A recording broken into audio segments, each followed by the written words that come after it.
Hey guys, this is Chris. Welcome back to the channel. So the inflation report just came out and it is hot, hot, hot. The market's already reflecting that it doesn't like it. The basic gist was that people thought inflation would cool more. So it is cooling, but just not as much as people thought. And then the other issue is too, as well as come winter, we may actually see some jumps in prices again. So it is going to be volatile. It's no other way to put it. So you can see the headline though is inflation eased 8.3% in August. And I want to throw this in here real quick as well. Even though you're looking at 8.3 in August, remember, just for comparison's sake, you had 9.1 in June, 8.5 in July. So it is trending and down, but it's not like crazy amounts down because remember, the Fed wants like a 2% kind of thing. So this is a long ways from that. And the one thing too is I always mention, guys, is sometimes if you ever watch people on TV or things like that, they're living in a whole other world.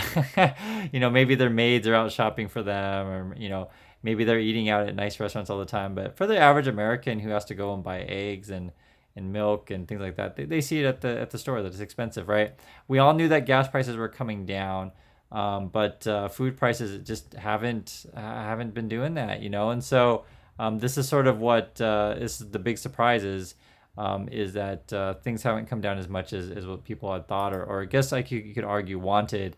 If you take a look at actually the categories here, some of the ones that stick out to me, and I've mentioned it before, is that shelter here is 6.2 year over year. Whoops, I got my arrow in the wrong direction here. Sorry about that. There you go. 6.2 though, it's just right here. So that means year over year, your cost to live somewhere is up. The key though here, which I want to say, is actually food. 11.4% up year over year, and then food at home 13.5, and then food away from home is 8. So if you want to save money and eat at home, it's hard to do that because food's just expensive. Getting a car is expensive too. New cars up 10% year over year. I don't have to tell you guys this stuff already. You guys know this. Everything's expensive. That is inflation. Overall, the CPI has been trending up still, right? In terms of like a long-term trend. Keep reading my arrow wrong. Sorry about that. Yes, we're coming down slightly. Yes, we're slightly. I can see it. But, the issue is that it's just not enough to really, make the Fed taper more in terms of like, tone down their interest rate hikes. It's just not happening. If you take a look at this meme, I was making a joke about this in the earlier video. If you saw the one right before the data was released, there's young adults are trying to see a life worth living, but just the basic costs of wanting to live, have a place to live and eat food is just too expensive. And the last thing I want to do is read you some of the recent quotes from the Fed, and you can see what they're saying about inflation coming from the Fed. These are different committee members. So this is coming out of Dallas. Lori Logan, she's saying, being president of the Dallas Fed and as a policymaker, our number one priority has to be restore price stability. This is coming out of Minneapolis, and this is Kashkari. When inflation is 8 or 9%, we run the risk of unanchoring inflation expectations.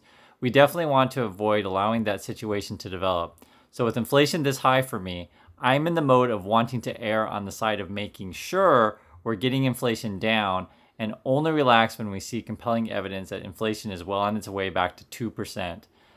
This is Barkin out of Richmond saying, we're committed to returning inflation to our 2% target and will do what it takes to get us there.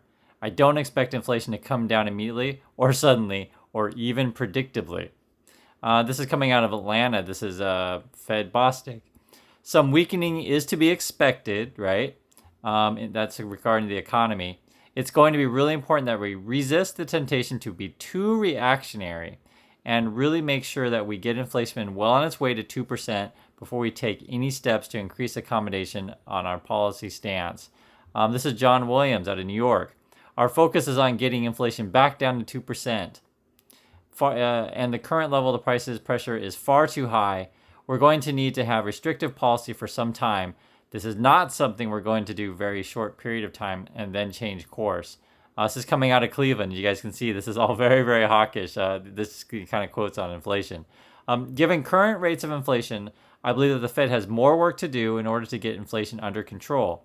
This will entail further rate increases to tighten financial conditions, resulting in an economic transition to below-trend growth in nominal output, slower employment growth, and higher unemployment rate. And I've been telling you guys about this unemployment rate thing for a while. I just think people are going to be losing their jobs. That's just something that if you're serious about fighting inflation, you're raising interest rates, and unemployment will go up. This is coming from Fed Waller.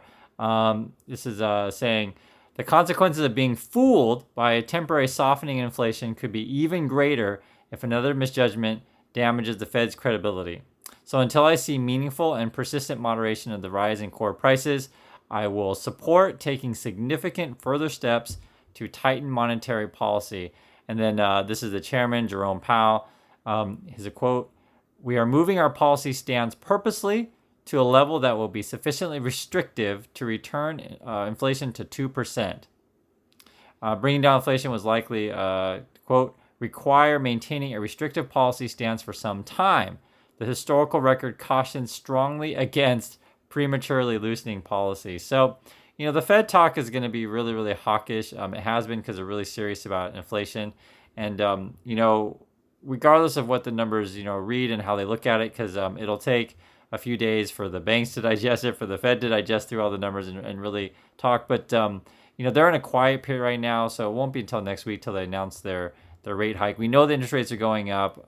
We'll see what they end up doing, but hot inflation read. I'm pretty sure we're going to get 75 basis points. We'll see if like 100 is on the table. That might be a thing. I remain bearish on the markets, but that's just me. I look at valuations. I feel like the market is high. Also too with and inflation is just not coming down.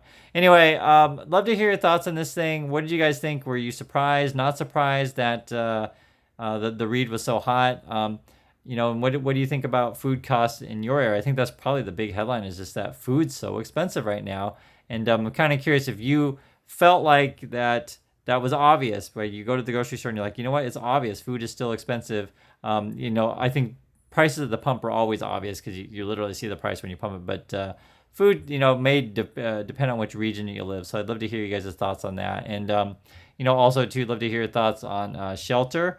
Do you feel like things are more expensive, say, than last year? And are there anything that in your life, in your market, that is going down in price other than fuel? Like, is there anything that you feel like things are easing? Or do you just feel like everything is elevated? So I'd love to hear all you guys' thoughts on this thing. Thanks again for watching, and catch you in the next video.